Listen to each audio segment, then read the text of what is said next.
Thank you.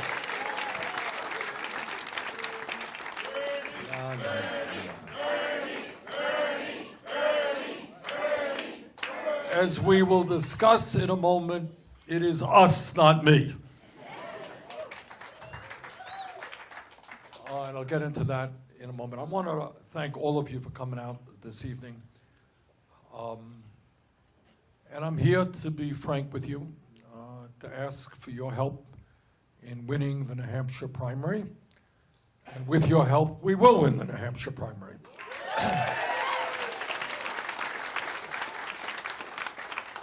And with your help, we're going to win the Democratic nomination, and we will defeat the most dangerous president in modern American history.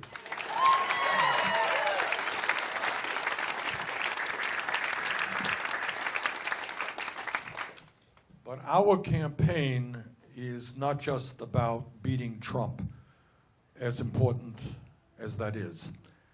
It is about doing something more. It is about thinking outside of the box and taking a hard look at many of the enormous challenges facing our country.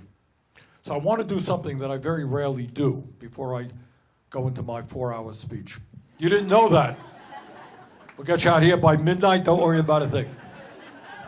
Now, what I wanted to do is, I learned a long time ago that it is more important to ask the right questions than to give the answers. You give all the answers you want, but if they're not the important questions, it doesn't necessarily mean all that much. So what are the questions that we ask? Throwing it out to you. You're running for president. What are the questions that you're thinking about? What are the challenges most important? I mean, one of the things you learn when you run for president is everybody has an issue, and all of those issues are important to somebody. You know, you're just amazed. I never, you know, you go someplace, somebody says, God, I never thought of that. But it is a very important issue. But then there are important issues for 300 million people. What are the issues? You tell me. You're running for president, you're staying up all night, and you're saying, what are the issues that I got to deal with? Why should people who are sick go bankrupt? All right. What's your name? Okay. Good question. Healthcare. And let me broaden that question, and I want to get into that in a moment. Here is the fundamental question as I see it. Is healthcare a human right or a privilege? All right. So I want you to think, because what our campaign is about, we do things just a little bit differently, and we demand a little bit more from people to think outside of the box. Now, if I said to you that a $50 million home, some mansion or big yacht is a human right, you'd laugh at me. It's not a human right. But there are certain things that are human rights. And by that we mean they should be available to all people regardless of income. So if somebody's a billionaire, they got, you know, great health care, they don't worry about going bankrupt. But the truth is, as the gentleman just said, and this is really quite unbelievable when we talk about a dysfunctional healthcare system, is 500,000 people a year in America go bankrupt because of medically related debt. Think about that, and think about the cruelty of that. So that is a very important issue, and I want to talk about that. Healthcare is a human right, and what we do about that. Other questions? You're running for president. What are on your mind, ma'am? Term limits for the Congress. Okay, term limits, I disagree. But this is where I agree. What you're getting at is I don't want to put words in your mouth, but you're getting at a corrupt political system. Is that the issue? Okay, and I agree. And I was going to talk about that in a moment. How we address it most effectively is the issue. What are the manifestations of a corrupt political system? Here, stand up. Now that you're running for president, she's announcing her candidacy tonight. It's a little bit late, but she's off and running. All right, what do you got? taking money from lobbyists, Good. having All big right. corporations in your back pocket. Good. Now you're talking. Okay. That's exactly what it is about. It's money in politics. And it speaks to the need for campaign finance reform. I don't think term limits are the answer. I know a lot of people do. I don't. I think what is the answer is real campaign finance reform, overturning Citizens United,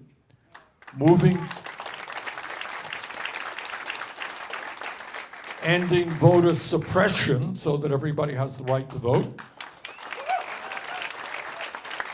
and moving toward public funding of elections, so if you want to run for office and you're not rich, you'll be able to do so, okay?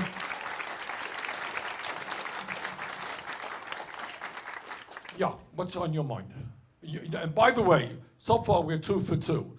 Healthcare, a corrupt political system are exactly two of the major issues, and they relate to each other. The reason we have a healthcare disaster is because of a corrupt political system, and I'll get to that in a second. Yeah. Senator Nice Sanders. T-shirt, by the way. I love it. That's the Marine Corps cheer, by the way. I think the absolute most important issue, the first 5 things on your list should be climate change. Because, as I told you in Franklin when I spoke to you, in New Hampshire, 25% of all New Hampshire wildflowers have gone extinct in the last 10 years. That is a huge canary in a coal mine. Okay. Scientists are saying that I got your question. Can I finish? Yeah, This okay. Scientists are saying we are at the beginning of the 6th great extinction event on Earth. That has to be our focus. Good. And I told, you have a volunteer named Lawrence from Detroit, colored man, and I told him, and I asked him to get it through to you, that I think Detroit, there should be tons and tons of factories created in Detroit, and all they should do is create solar collectors Okay. and ship them all over America. Okay. Good. I agree with you. Let's talk about that one. Is the gentleman right? Is climate change a major?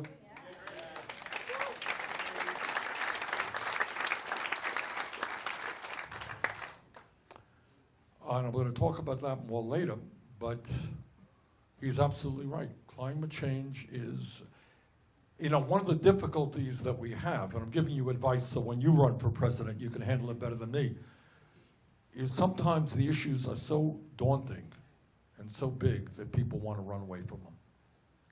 And climate change may be one of those issues, although I think people are catching on.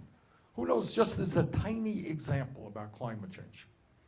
What's happening to moose in New Hampshire? Anybody know? Yeah, what's happening to moose? I want to stay on this. Do you know what's happening to moose in New Hampshire? Beautiful big animals that we all love to see?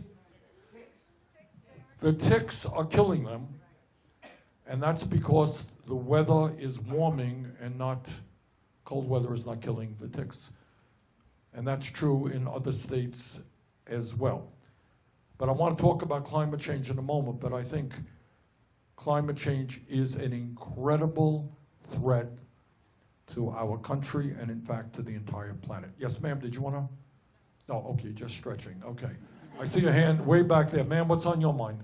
How do we fix our immigration system to be more humane? Good. All right, immigration.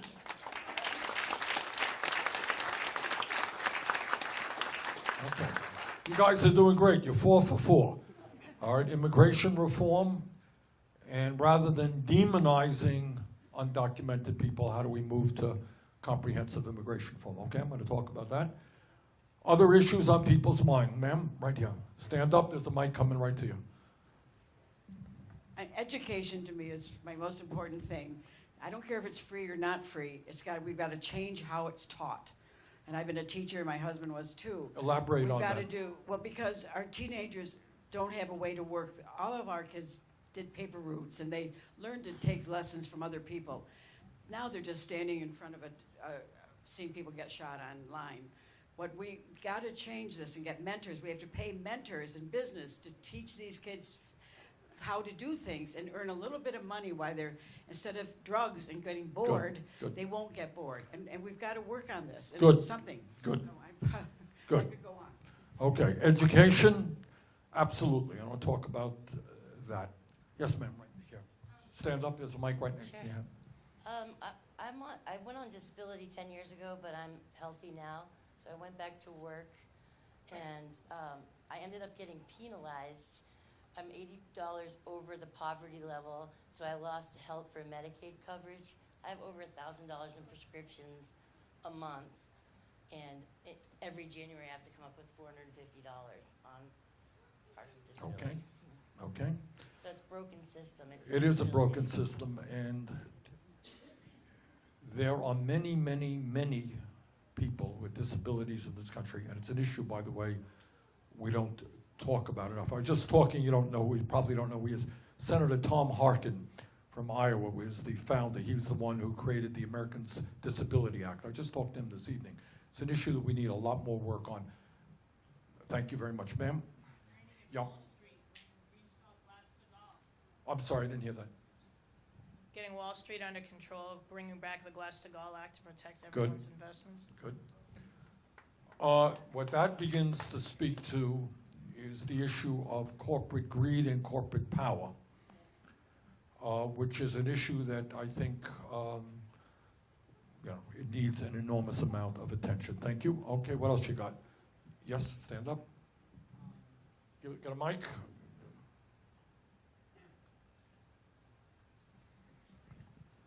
How do we move forward as a nation when it seems like half the country is moving in the opposite direction? Good. Political divisiveness and horrific discourse. All right, my God, you've given me more than enough to talk about here tonight, I think. All right, anything else burning that hasn't come up? Yes. All right, yes.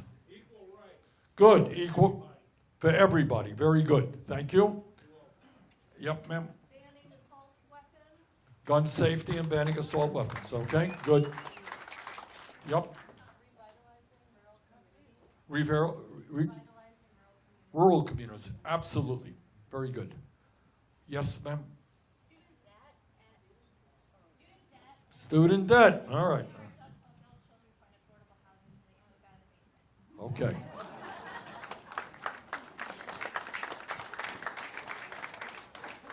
All right, first of all, thank you. I think every single question, yes, ma'am. Reproductive rights and also childcare. Okay. Allowing a woman to control her own body, and if she has a baby, making sure that baby has decent quality child care. Good. Okay. That's great. You've asked, I'm going home now. What more do I have to say? You've asked all the right questions. No, that's okay. Okay, well, no. Only one per person. All right, let me start off with, and I'll try to integrate all of the questions as best as I can remember them. I'm going to get back to your question. Your name is? Okay.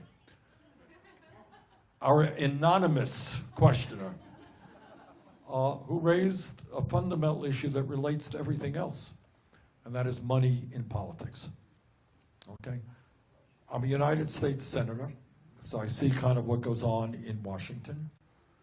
And what I can tell you is that time after time, the legislation that is brought up is not legislation that you care about or that you care about. It's legislation bought and paid for by wealthy campaign contributors and their lobbyists. So I'll give you an example. The pharmaceutical industry right now can charge you any price they want for any drug that you use, okay? You can go to the pharmacist tomorrow and he can tell you that the price of your medicine has doubled. Last year, 1 out of 5 Americans were unable to afford the medicine that their doctors prescribed, while the drug companies made $69 billion in profit. Over the last 20 years, the pharmaceutical industry, which reaps enormous profits, spent $4 billion on lobbyists and campaign contributors in campaign contributions. $4 billion. And the result is, congratulations, we pay by far the highest prices in the world for prescription drugs. Last year I went to Canada with a group of diabetics from the Midwest. Anyone know the differential for the exact same product in Canada in terms of insulin as it is in the United States? What's the difference? How much cheaper is it in Canada? 10 times. That's right. It's one-tenth the price in Canada for insulin. And the result is that millions of Americans who are dealing with diabetes ration their insulin, if you can believe it. And some are dying and some are getting sick. That's exactly correct. Okay? That's because of the greed and corruption of the pharmaceutical industry, which is allowed to take place because of their incredible wealth and their incredible power. Okay? So, and that's true not just for prescription drugs, it's true for everything. Question. I want you to help me answer this question. In the United States today, getting to this gentleman's question, we spend twice as much per person on health care as do the people of any other country, okay? We spend about $11,000 for every man, woman, and child. Canadians spend about half of that, more or less the Europeans spend about half of that as well. And yet we got 87 million Americans who are uninsured or underinsured, and 500,000 people go bankrupt. How does that happen? Why are we the only major country on earth not to guarantee health care to all people? Who has an answer for that? On the part of? All right. So if I'm the insurance company, you know what? I'm doing quite well.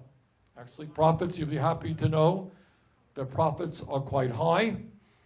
And if I'm the drug companies, almost every year, the pharmaceutical industry leads the country in terms of their profits. And they are prepared to spend, last year, drug companies and insurance companies made $100 billion in profit. You got that? 100 billion, while many of you are having a hard time affording health care. So what do? Help me out here. I got some ideas, but I want you to give me some ideas here. What do?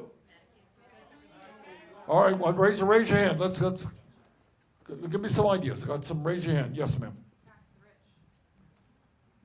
Well, that I want to do also, but not necessarily for this one. What else we got? Yes, ma'am. You could do that, right? Absolutely, you could do that. Yep. Medicare for all. Okay, good. How do people feel about Medicare for all?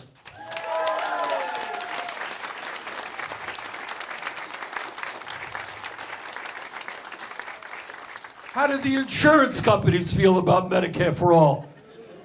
Not quite so well. How do the drug companies feel about it? Not so good. They don't like it because they're not going to make outrageous profits. But this gets back to the very first question that we have to deal with.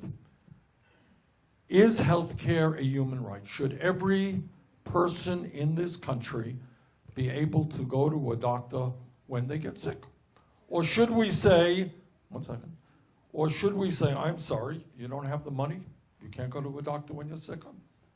It's the way the world is. I'm sorry about that, but you can't. You don't have the money, you can't go. That's the question. Who wants to elaborate on that? Healthcare is a human right. Why is it a human right? Why isn't it a commodity? Not everybody here is driving a big Cadillac. You can't afford it. Should we use the same principles to talk about healthcare? All right, not everybody here has a big mansion, a big yacht. How is healthcare different? All right, good. Gentlemen? It's a matter of life and death. Good. More discussion on it? Being human. Pardon me?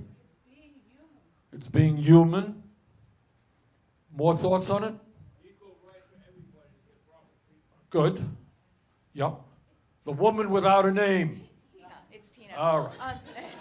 It's regardless of what you're born into, your circumstances, where you're born, the circumstances you're born into, should not determine your outcome in life. Good. All right. Very good. Okay. I mean, that's pretty good. And that's how most countries feel about it. If you go to the hospital, let's say you're up in Canada, and you end up with you get a serious illness, you spend a month in the hospital. How much is the bill when you leave the hospital? Anyone know? Zero. It's not a penny. You go to any doctor you want, you don't take out your wallet or your credit card. They manage to cover health care for all people. And every country, major country on earth, does the same thing, all differently. They all have different systems. So this is what I believe in. I believe healthcare is a human right. I believe that we have in Medicare now a good system which needs to be improved and expanded. Anybody here on Medicare? Okay. Why are you looking so young? Are you really 65? 66, all right. All right, what does Medicare not cover right now? It doesn't cover vision, doesn't cover dental, that's right, doesn't cover hearing aids, and you know what else it doesn't cover, which is very important? Home health care. All right, why is home health care a big deal? You all know the answer. You may have had parents in a difficult situation. Why is the need, yes? Here's a mic coming. If you're if you can't get the home health care, you're in a nursing home. Good, I was exactly in a right. nursing home for a year because I couldn't get the... You were in that situation yourself? Yes, I have an autoimmune disease. Okay. Gentlemen, what's your name, sir? I'm Pat. Pat hit the nail right on the head. He lived the experience. Most people, either with serious illnesses or who are old, everything being equal, they would prefer to stay at home if they could have care coming into the house. But we have an absurd situation where we are not providing that care. We're forcing people to do what they don't want to do, go into a nursing home, which, by the way, is more expensive than home health care. Pretty stupid. So we cover home health care as part of Medicare for all.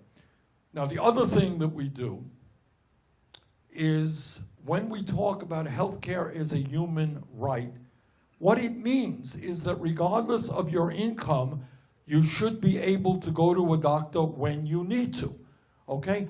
That means that we eliminate all premiums in America. Got it? No more premiums for you or your employer. We eliminate all co-payments. Why do we eliminate co-payments? Because sometimes people don't go to a doctor because they can't afford the $50 or the $100, correct? Okay, we eliminate that. And I want you to think, and again, what I'm begging of you, what makes our campaign a little bit different than other campaigns, think outside of the damn box. Think about the word deductible. And take a step back and understand that that is one of the most insane concepts ever developed. All right?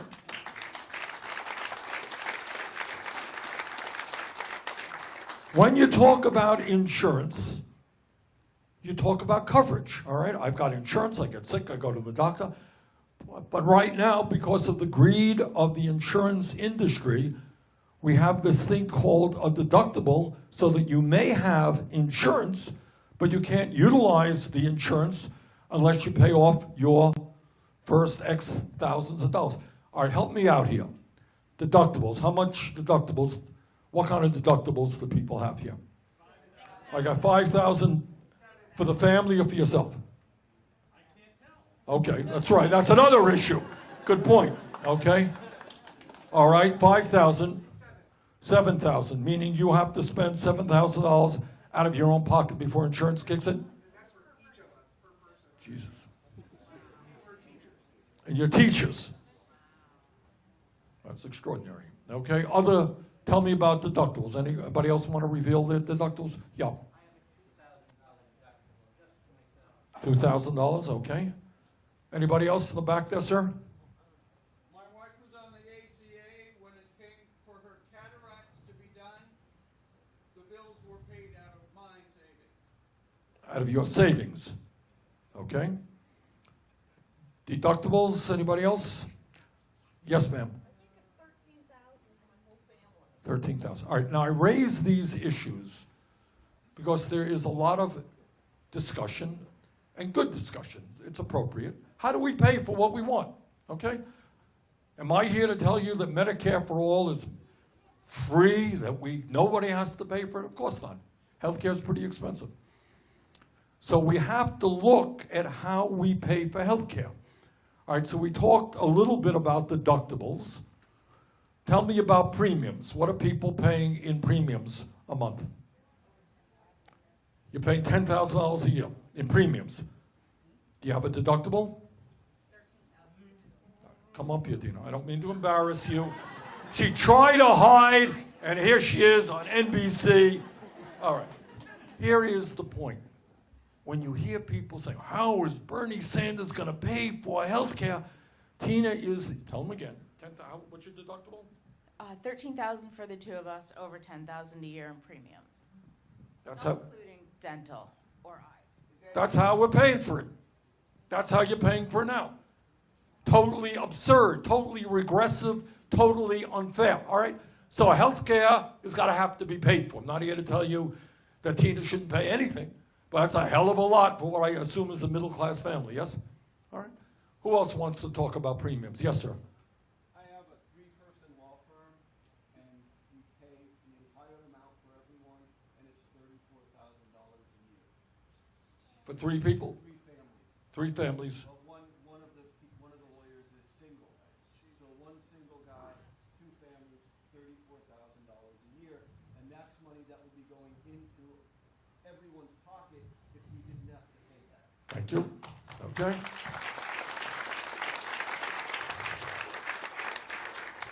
Okay, premiums. What are people paying? If you're not, anyone else want to reveal that? That's right. It's going up very high. That's right. All right, here's the bottom line. The median family in America, that family right in the middle of the economy, makes about $60,000 a year. That family is paying $12,000 for health care, while their employer is paying $14,000 a year. Got it? $12,000 plus $14,000. $12,000 is 20% of that family's $60,000 a year income. 20%. That is an outrageous sum of money. So let me tell you what Medicare for All, the bill that I wrote, will do. And I got to tell it to you because my opponents will not quite tell you the truth. So let me tell you what it does. As I said, eliminates all premiums. You're not paying that premium. No co-payments, no deductibles, no out-of-pocket expenses, because we are going to crack down on the greed and illegal behavior of the pharmaceutical industry. Nobody in America will have to pay more than $200 a year for prescription drugs. Think that'll change a few lives?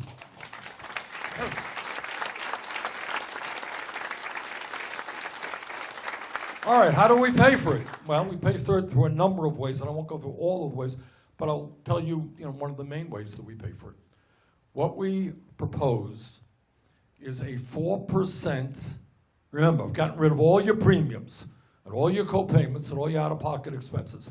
Now what we got is a 4% income tax exempting the first $29,000. That means if you are that family in the middle of the economy that makes $60,000, you're paying 4% of $31,000, which is a little over $1,200 a year for comprehensive health care. Pretty good deal to my mind.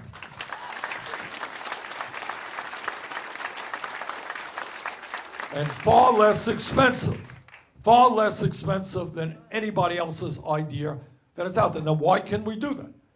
Well, this is what way we do it. One, prescription drugs is a major cause of high health care costs, and we deal with that. We're going to take on the drug companies in a variety of ways so that they're not charging us more than the people of other countries. Number 2, here is the main point. In America, there are thousands of separate health care plans. You have a $5,000 deductible. You got a $10,000 deductible. You're in this network, you're in that network. Your plan covers this prescription drug, you carry that one, you have this copayment, you got that. To administer thousands of separate and complicated plans costs us many, many hundreds of billions of dollars every single year. And it is a hell of a lot simpler, and we save a whole lot of money when we give everybody a card and they have the same damn program and they go into a doctor's office, any doctor they want, go to any hospital they want, they take out the card and it is paid for out of public taxation. It is a simpler system and we save enormous amounts of money, which enables us to lower very substantially the cost of health care for people in this country. Okay, that's what I believe, and that's what I'm fighting for.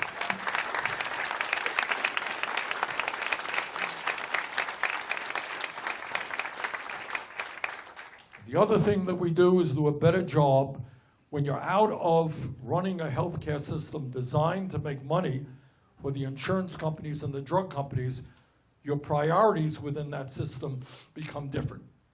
You make sure we put an emphasis on disease prevention. How do we keep people healthy? Is that a good investment? I think it is. Makes a lot more sense to spend a few dollars keeping people healthy than many thousands of dollars putting them in surgery.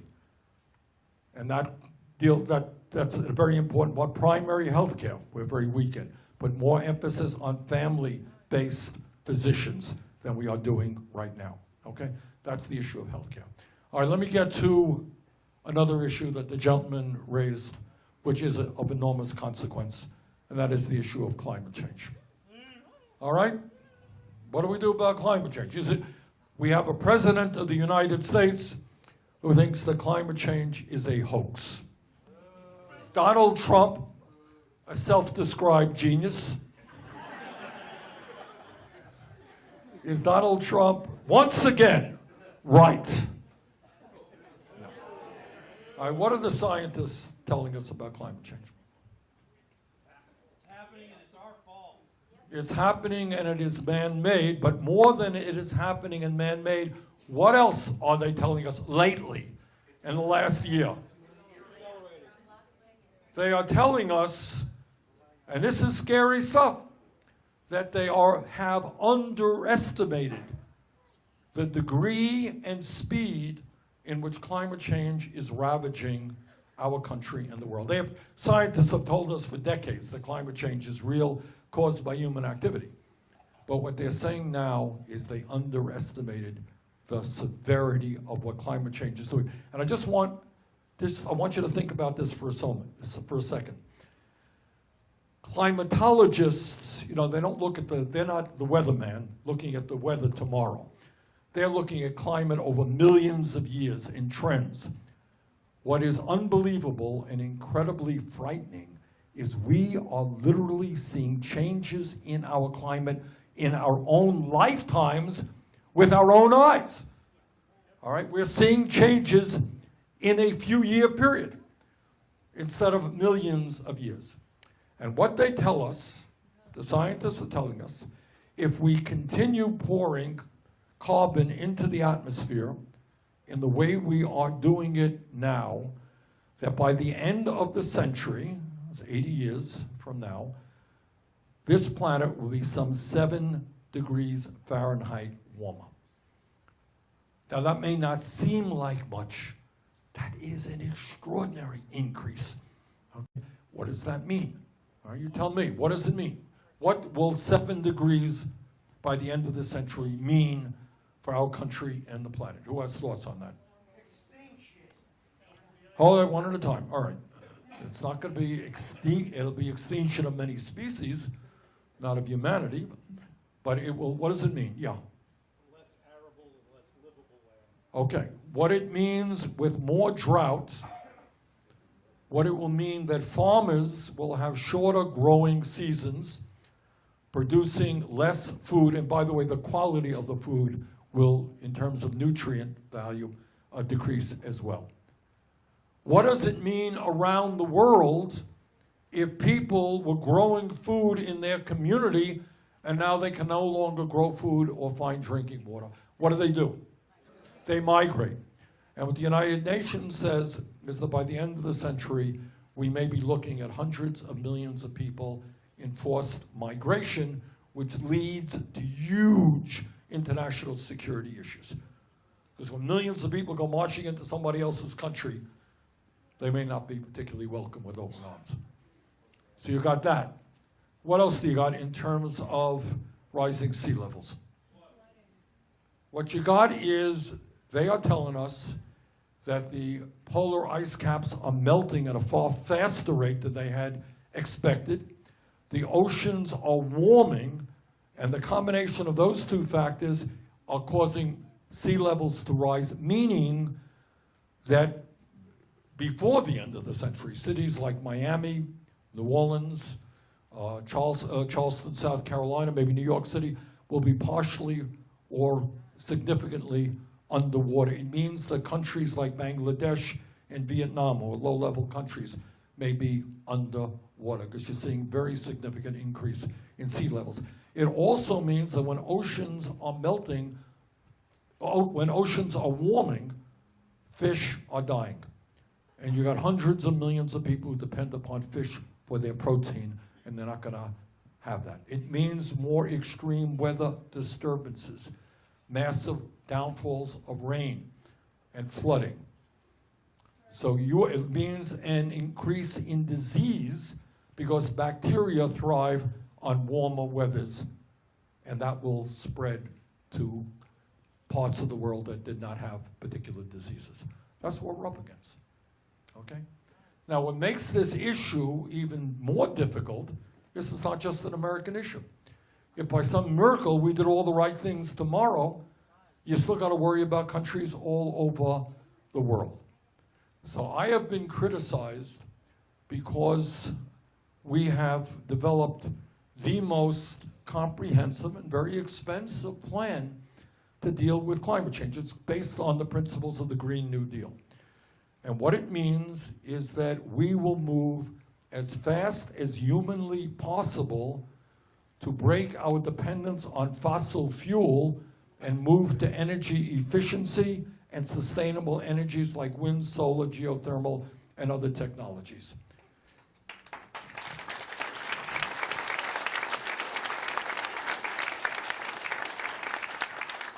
And I have been criticized by people saying, oh, Bernie, you want to spend a whole lot of money to do that.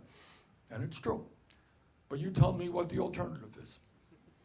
What is the alternative from a moral perspective to saving the planet for our kids and future generations? How much is too much?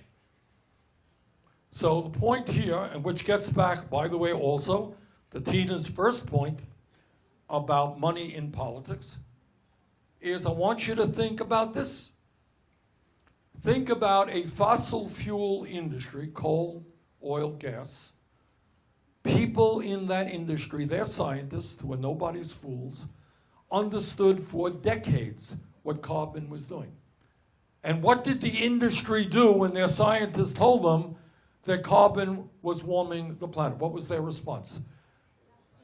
They lied. And they spent millions of dollars obfuscating the issue. And years ago, I remember just a couple of years ago, I asked the presidents of the major networks to come into my office because I was outraged at how little attention climate change was getting. I have to say that in recent months, we are seeing that change in the media. They are now talking about it the way it should have been talked about for years. But because of money in politics, the fossil fuel industry continues to do what the tobacco industry did decades ago, lie about what their product is doing. So what the Green New Deal is about is transforming our energy system and in the process creating up to 20 million jobs as we retrofit our older buildings, change our transportation system, and invest very heavily in wind and solar. It is also about leading the world and telling countries all over the world that maybe, just maybe, instead of spending 1.8 trillion a year on weapons of destruction, maybe, just maybe, we might want to pool those resources and fight our common enemy, which is climate change.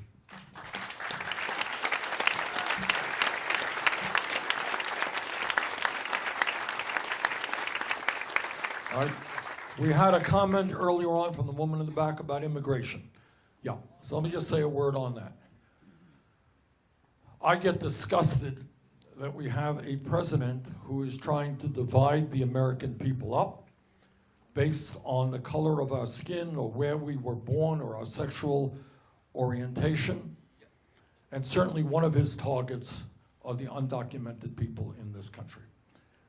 So my job, if elected president, is to do exactly the opposite of what Trump is doing, and that is to bring people together and, by the way, to pass what I believe the people of this country want, which is comprehensive immigration reform and a path toward citizenship.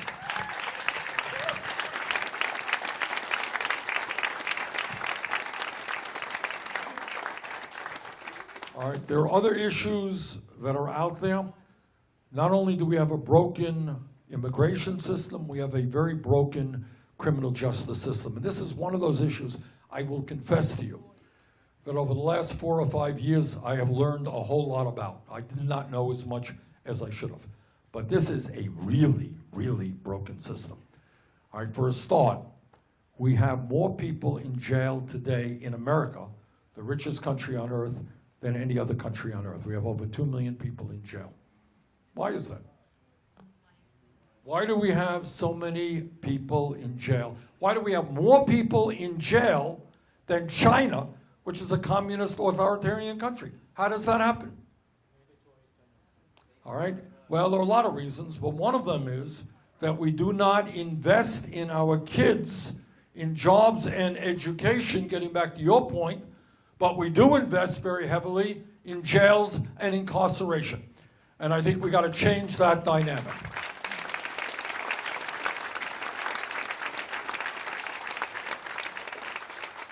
Anybody here want to guess how many people are in jail tonight in America who have not been convicted of anything? What am I talking about? Cash bail. A lot of people don't know this. Right now, you got some 400,000 people, about 20% of people behind bars tonight, are in jail because they were arrested, not convicted, they were arrested, and they can't get out of jail because they can't afford the $500 or $1,000 for bail. You have a major debtor's prison in America. Poor people are in jail because they can't afford a few $100s in bail. That is beyond belief in the year 2019. Furthermore, we have private prisons and detention centers in America. And if you're the head of a private prison, you know what you want? You want more business. You want to push for ideas and legislation that get more people into jail. That's your motive. Well, I don't believe that corporations should be making money by locking up fellow Americans. We're going to end private prisons and detention centers in this country.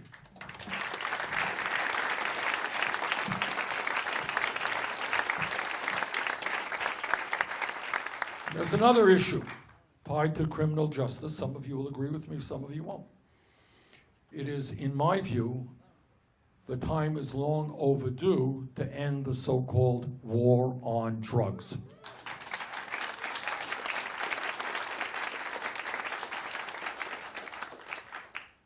And what that means is we have got to legalize marijuana in every state in the country. So I'm not here advocating for marijuana or against marijuana, but what I am advocating is to end an absurd system where so many lives have been destroyed because of an arrest for possession of marijuana. And then there's another issue. When you go to states that have legalized marijuana, like California and Nevada, and you drive around, as I do, and you see these huge posters that says, buy marijuana here or there. And you're thinking, there are people rotting in jail for having sold, doing exactly the same thing that these corporations are making money out of. So we have got to expunge the records of those people arrested for possession of marijuana. And a woman here, I think she may have left, talked about reproductive rights and talked about child care. And here is the truth. I mean, they're two separate issues in a way. One issue that we don't talk about as a nation is the abominable situation with regarding child care and pre-K education in this country. It is abominable. In Vermont, and I'm sure around here, maybe somebody want to argue with me on this issue, but my impression is that it's virtually impossible for a working class person to find good quality, affordable child care for their kids. Is that true? All right. So if we understand what the psychologists tell us is that the most important years of human development, intellectually and emotionally, are 0 through 4, why do we have a dysfunctional child care system? Why do we not do what other countries are doing and make sure that we have universal, high-quality, affordable child care, and that the child care workers and teachers are paid decent wages and get the training they need to do their jobs well?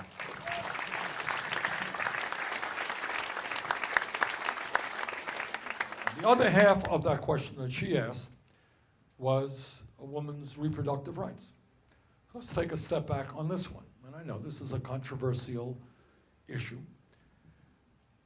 And yet you got many Republicans and conservatives going around the country saying they believe in small government. Conservative mantras, they believe in small government, getting the government off the backs of the people. Not a bad mantra, it sounds pretty good. But if you believe that, how can you believe that government should tell every woman in America what she can and cannot do with her body?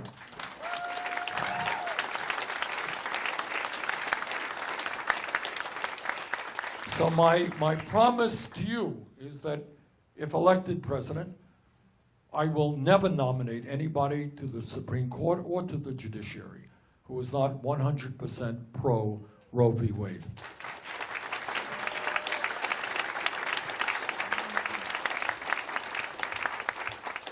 Okay, I think I covered most of, anything I did not cover? Gun control, good, all right. Now here's an interesting issue, because we have seen real changes in this country over the last decades for tragic reasons. And that is, we turn on the television and we see another horrific mass killing in Dayton or El Paso, wherever it may be. And the truth is that the American people are sick and tired of seeing that horrific level of violence. And what has happened over the last many years is there's been a change in attitude from gun owners and non-gun owners, from rural states like Vermont and New Hampshire, and urban communities like New York or LA. So here is my view on gun safety. And that is, number one, and most importantly, we cannot allow the NRA to dictate gun policy in America.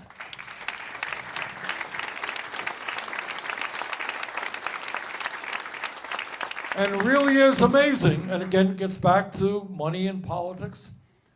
It is amazing the degree to which the NRA has intimidated Trump and Republican leadership. There's overwhelming support in America, overwhelming, for expanded and universal background checks. People who are violent, people who have history of violence, should not own guns. Almost everybody in America agrees with that. The NRA does not, and the NRA dictates gun policy to Trump and the Republicans. People agree we should end the so-called gun show loophole, which enables people to legally buy guns at a gun show without a background check. We should end the so-called straw man provision, which allows you to legally go into a gun shop, buy a dozen guns, and then sell them to criminal elements. And as the questioner also mentioned, there is now, according to the polls that I have seen, majority support in this country, something I have believed in for decades, to end the sale and distribution of assault weapons in America.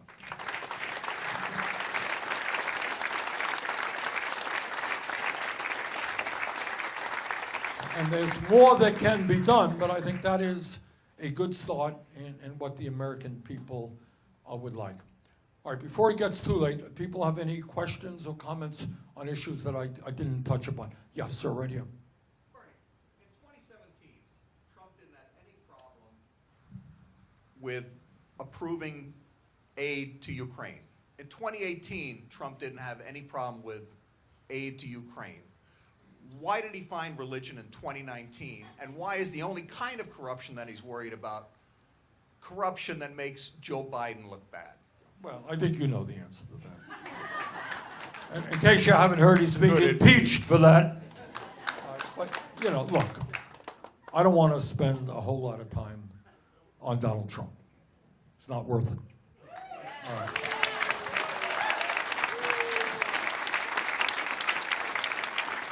I think all that I can say, and I hope that people in New Hampshire and all across this country understand that no matter what our political views may be, and I understand that not everybody agrees with everything that I stand for, I got that.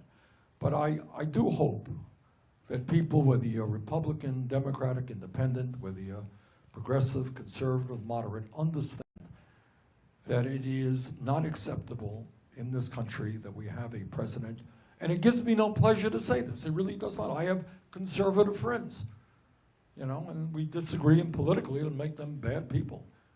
But this particular president is a pathological liar, so that it doesn't matter what he says today, because he may well change his point of view tomorrow, and often what he says has no correlation to the truth at all. I don't know that he knows the difference, to be honest with you. There are some people who just don't, you know, everybody lies, but you know when you feel a little bit guilty when you're lying. I don't think he feels guilty.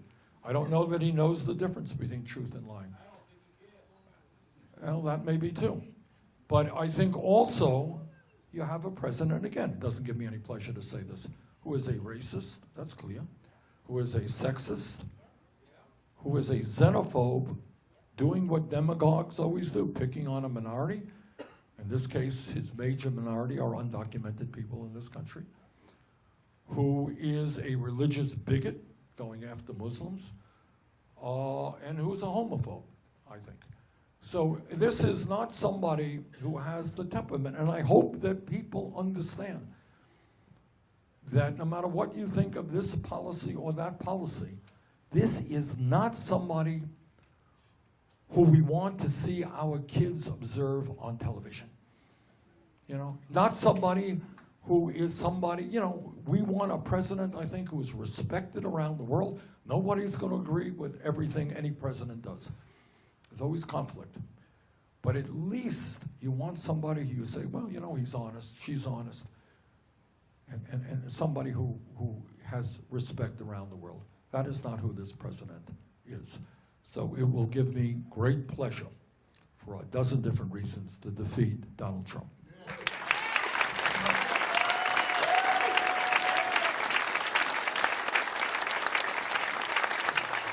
Okay, I see a hand over there. Sir? Yeah. Yeah. No, back there. Yes, sir, you. Yeah. Did you have a question? Yeah, stand up. Thank you. Just one of the topics on America's involvement in international arms trade, and specifically on the U.S. role in the war in Yemen. Yeah. Well, thank you for asking that. And that's, as you may know, that's an issue I've been heavily involved in. Saudi Arabia, a country which has been our longtime ally, is run by a guy named Mohammed bin Salman, who is a murderer and a thug. That's who he is. It's a very bad news country which treats women as third-class citizens, which tortures people who believe in democracy, and yet they have been our ally for a long, long time. And one of the things they have done for their own internal reasons is work with a few other emirates in the region and get involved in a civil war in Yemen. And that war is now one of the great humanitarian disasters on the face of the earth. I mean, we're talking about tens and tens and tens of thousands of people starving. Diphtheria is prevalent. I am very proud that for the first time in over 45 years, we used the War Powers Act.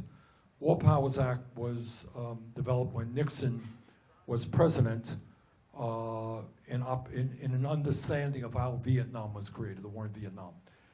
And what it says is Congress has the right to get us out of a war, despite what the president may think.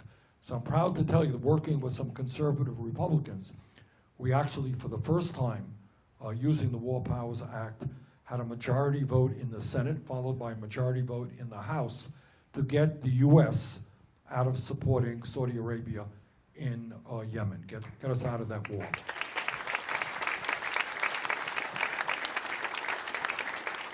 Not surprising, as you may know, Trump vetoed that legislation, but I think it is comforting to know that you have now strong bipartisan, that's one of the areas where there is bipartisan activity, that the United States should not be involved in more destruction in that incredibly poor and tortured country. Okay, any other questions? Yeah, right here. Hi, my name is John, and I'm with the Partnership to Protect Our Retirement Future. And my question just is about, I know you support the financial transaction tax. I'm just worried that it would be a burden on those who might be poor middle-class retirees, as well as those paying 529, and those who have union benefits. I know union pension funds would see. No, it wouldn't. This is geared and written to end speculation and to raise revenue. In fact, I believe that we should make public colleges and universities tuition free, and that we should cancel all student debt. And that is the way that we do it, through a modest tax on Wall Street speculation. But we exempt those people. You know, we go after the big guys, not the little guys on this one. Yes, sir. I'm sure that the Senate conducts a legitimate and fair trial in the articles of impeachment. Well, we'll call up Nancy and see what's going on there. I don't know. Look, I think, yeah, I know. Well, yeah, but that's Mitch McConnell. You know, and the concern here is, and where the gridlock is I think appropriately, the House impeached him. In fact, you know, they impeached him for obstruction of justice of what he did with regard to Ukraine, but you could probably go further than that. You can deal with the emoluments clause, which he has violated by enriching himself and his family. You can talk about obstruction of justice with the Mueller investigation, et cetera. All right, anyhow, what Pelosi wants to see is a fair trial in the Senate. My guess is Mitch McConnell does not want to see a fair trial in the United States Senate. They don't want witnesses to be called up and so forth. So they're in deadlock right now, and we will see what is happening. But I think Pelosi is right in simply not sending over the articles of impeachment and then having a whitewash trial in the Senate. That's my view. Okay, other questions? Yes, ma'am. Could you address rent control and affordable housing? Yeah. My boyfriend and I, we currently rent. We're having a hard time being able to afford buying a home, but we pay $1,200 a month in a very small, poor area, and plus utilities, so it's really expensive. We have a major housing crisis in this country. That's one of the things that I learned. You know, when you run for president, you go all over the country, you learn a lot. And this is a crisis in which people are paying far more for rent than they can afford. It turns out, I don't know what your income is, but there are some 18 million families paying 50% of their income for housing, which is pretty crazy. And then you got 500,000 people sleeping out on the street. So we have introduced a major housing proposal that would build up to 10 million units of low income and affordable housing, which would lower housing costs in America. And the other thing we do is develop a process for rent control. I grew up, as a matter of fact, in a rent-controlled apartment. My family didn't have any money, and I grew up in a 3.5-room rent-controlled apartment in Brooklyn, New York. And you know what? It worked for our family. It meant that landlords could not charge anything. So that is an issue that we are working on. I don't think it is appropriate, combining that with gentrification, that landlords be able to charge any rent that they want. Maybe one last question, if we got it. Yes, right here. Okay. Earlier you talked about how you'd reform our prison system. Yeah. Do you have any plans for the current state of the rights of former felons? Sure. one of the outrages which speaks to a corrupt political system and racism is the fact that in many states, felons who have served their time are unable to vote. So these are people who served their 10 years for doing the crime, they pay their debt to society, and they get out and they can't vote. I think that that is absolutely wrong. And what we're seeing now is a movement all across the country to address that. Now, what makes it racist is that a significant, not all, but a significant percentage of that population is black or Latino or Native American. And there are people who would prefer not to have those folks voting in elections. So I believe that anybody who has paid his or her dues to society, has served their time, should be allowed to vote.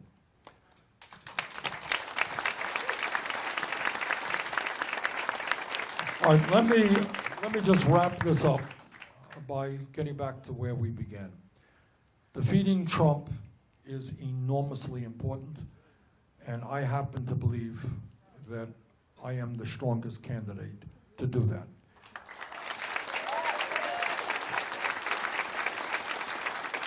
And I believe that because in order to defeat Trump, we're going to need the largest voter turnout in the history of this country. If anyone here thinks that Trump is going to be an easy opponent, you're wrong. He's going to be a very tough opponent.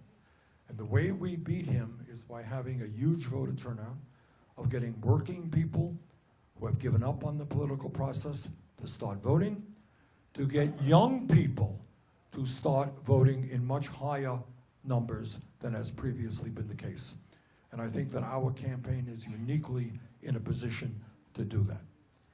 So, in addition to defeating Trump, though, we have to understand what kind of climate created a Donald Trump. How did he get elected in the first place? And I think that has a lot to do with frustrations on the part of millions of people who think that the political establishment is not working for them, whether it's the Republican establishment or the Democratic establishment. And Trump ran a campaign in which he said all kinds of things. Turns out that he lied all of the time. But it resonated with people. So our job is not only to defeat Trump. Our job is to create a government and an economy that works for all of us, not just the 1%.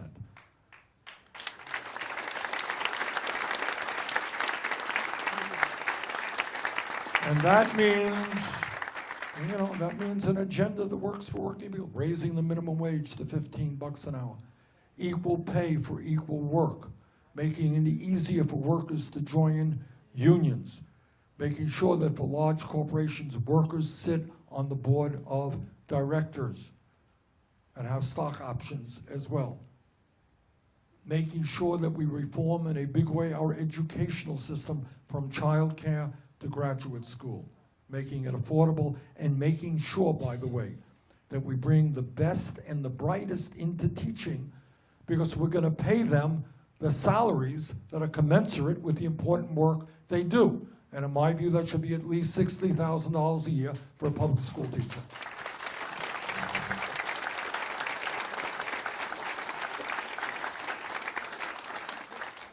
It means health care for all through a Medicare for All program. It means addressing aggressively the crisis of climate change and creating many millions of jobs. It means immigration reform. It means criminal justice reform. It means sensible gun policy, not dictated by the NRA. And it means defending a woman's right to control her own body, among many, many other issues. It means building the affordable housing that this country desperately needs. We are the wealthiest country in the history of the world. And everything that I've told you is doable. It's not radical stuff. We can do it. But we cannot do it unless we have a government that is prepared to take on the greed and corruption of the corporate elite. Unless we have a government that is prepared to tackle the issue of campaign finance corruption. So I'm here tonight, and let me end it on the note that I began. We are very strong in Iowa. I think we've got a good shot to win there. We have, with your help, a good shot to win here in New Hampshire. We have a very good shot to win in Nevada. I think we're in first place in California right now, or close to it. I think we're going to do very well there. And I think we're closing the gap in South Carolina. And all I can tell you is, you know, I'm going to work as hard as I can. We've got 6 weeks before the primary here. I'm going to be all over this state. We're going to be running as hard as we can. And I think at the end of the day, while the 1% is enormously powerful, endless amounts of money, at the end of the day, when the 99% stand together and fight for justice, we can take on and defeat the 1%. Thank you all very much.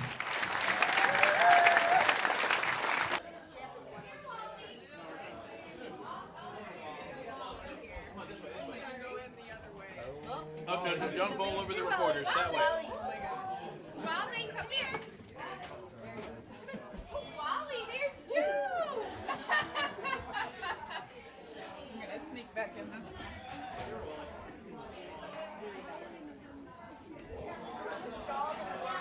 Oh. There we go. I know. Maybe. I asked him if he ever expressed his gratitude to President Obama, and he said he wouldn't say anything more about that, period. I think this is worth a short write-up question mark.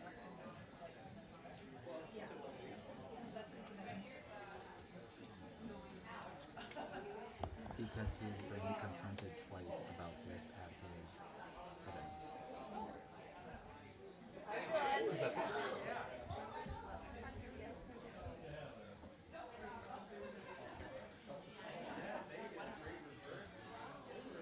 Oh, that's major, okay. Oh! Yeah.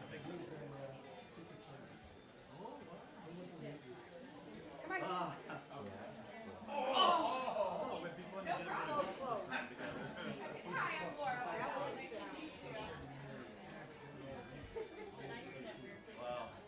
We think Wally's about 5. Yeah. So is Champ Come in the front. Okay, yeah, you have a seat there.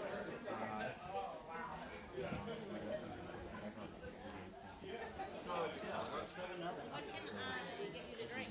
I'm good right now. Sure. Oh, I saw this on Facebook. Yeah, I saw that. Are you sure you don't want ice water? I'm good right now. Thank you very much. Who are you rooting for, Mr. Biden? Pardon me? Who are you rooting for? University of Delaware. I'm rooting for Iowa. For real, I'm rooting for Iowa. But your grandson did, or not grandson, your nephew got a degree from USC. I know, But that doesn't that was count. law degree. I know, it doesn't count. That doesn't count. Wally, come here. There it is. There it is. It's really cute. Wally, come here. Okay. As long as he's not bothering you. So it sounds like you had a good event in Williamsburg? Yeah, we did a good event. About,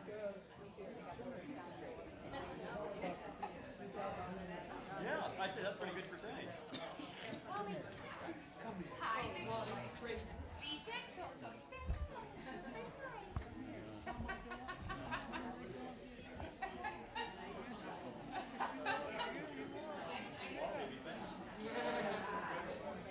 Wally deserves to be famous in his own He's the first dog at 4 of them, so. well, I tell you what, every mayor needs a big dog. There you go.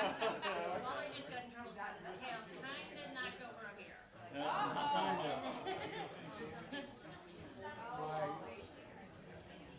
My rescue dog, the second shepherd, Leslie, his tail is like a whip. Yeah. Boom, boom, boom, boom. And for Christmas, we have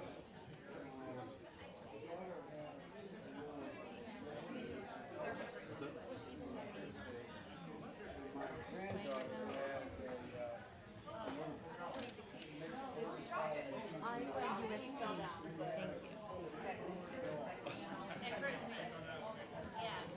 No cats allowed. No cats allowed.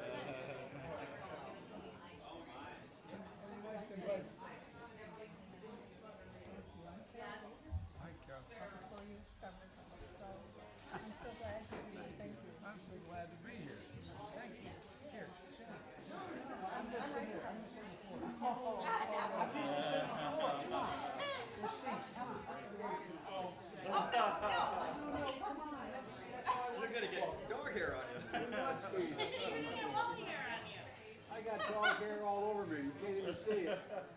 Molly will probably come up and give you kisses. That's okay.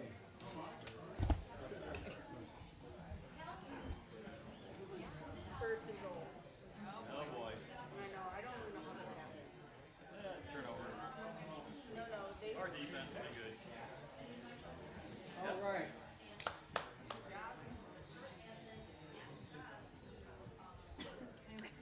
So they took the hawk symbol off the side of his helmet for honor of Hayden Fry's passing. That's pretty cool. But it does have a little decal that says Bob.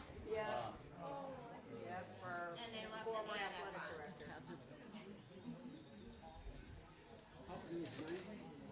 Yes, he was. Yeah. Yep.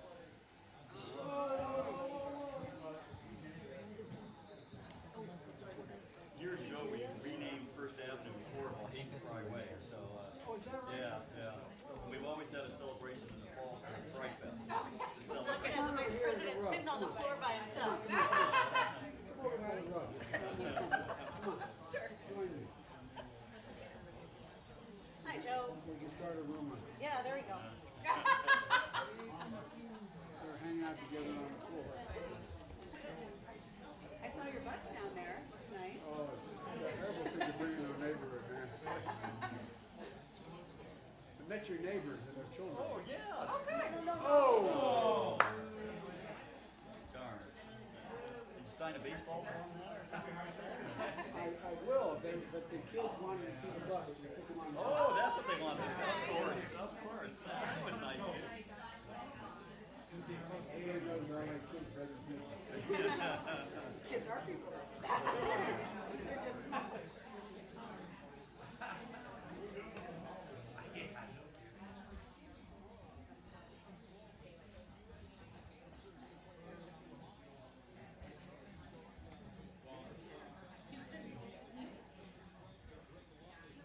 I still think of the Orange Bowl. I was at the game. Oh, yeah. We scored first and Yeah, we ran a touchdown back. Or, Yeah, yeah, the kickoff. Yeah, it was beautiful. And then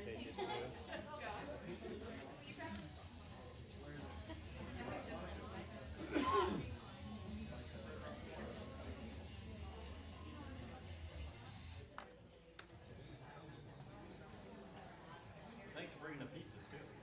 You're welcome. There's only 3 of them. They weigh about 12 pounds each. I don't know what toppings they have. You know, I don't know where we got them. Molly used to. It's the best pizza in Iowa. You probably don't remember her, but you met her at my parents 12 years ago. A little more 12 years ago. Tom Riley. It was, yeah. That's so funny because she's 25 now and lived here. She flew back from New York. Yeah, sorry, buddy. I live in New York. Well, it just doesn't matter. I can't. I made a big mistake when I moved to New York. I got a new driver's license right when I moved. Plus, she can be She'll be Wait, start following the law. I feel like the movie actually felt pretty dumb in 2016 when I could have come back. Oh yeah, I was in a movie. I did a movie last year. It's called Lost Girls, and it'll be at Sundance. And then I just did a movie in November, and that'll be in theaters next November. She's not as cool as my mom, but she plays me. So my kids live just down the way. If you could teach them to talk like that, I'd be really Oh. That's a lovely. I moved to New York. Well, I graduated Iowa a little early. Semester early saved me money. It was great. Oh, nice. So I moved January 2016.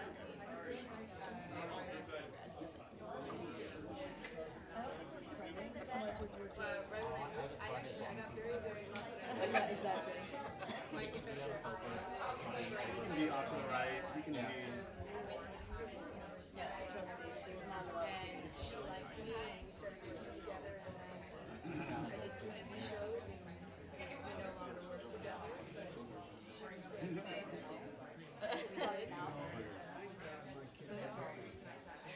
Oh, all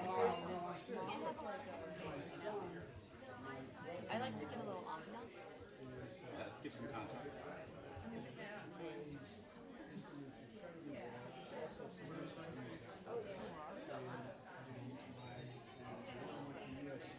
is an entertainment lawyer. I met Billy. He was at the office a couple weeks ago, and I knew he was there, so I know it was 2008, but I didn't know him. And I'm, talking to this, and then she went to talk to other people, so I'm doing calls, and I hear this voice, and finally somebody calls and said, "You sound so much like Hunter Biden." He says, "I hear that all the time." I said, "No, I said, it's Hunter." So I'm thinking, this is really freaky. Then when I found out the cousin, it's like, okay, well, that makes a little more sense to sound so much like the cousin.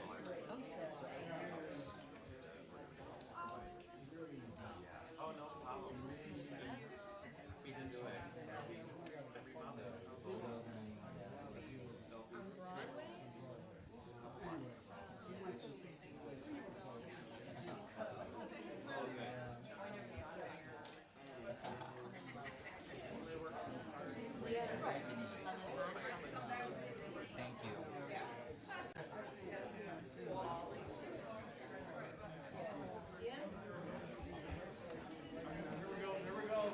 You have to be okay with rejection and all that.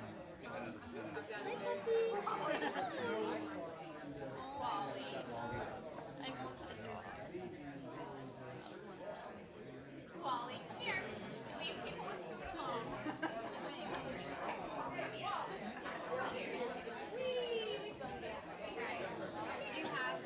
you have enough room for you guys wanting to go? Okay, good. I'll take it. Are you guys ready? I just don't want to like. Okay. We got him sitting on the floor, we got him sitting in the chair, we got him sitting on the floor. We're gonna pull you out. So skittish. Yeah, he's a little non-committal. Sorry. Are we just following you out? Yeah. We're gonna get you guys. They said they had enough. Do you guys have? I'm just kidding. Got him down at the knee. Okay, great.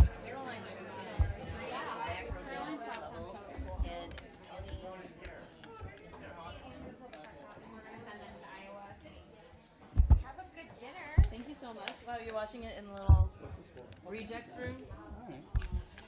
You're so mean. Did you call it the reject room? Ouch! Maggie, just grab me the stone. Have you seen us, right? I was looking for Lord how do you they're going to the hotel now. Yeah, but we're trying to figure out how we're going to get out. Oh yeah, they're parked in. Back out. Hey, let me find. Why don't we get you guys loaded, and I'll find Roy to help you.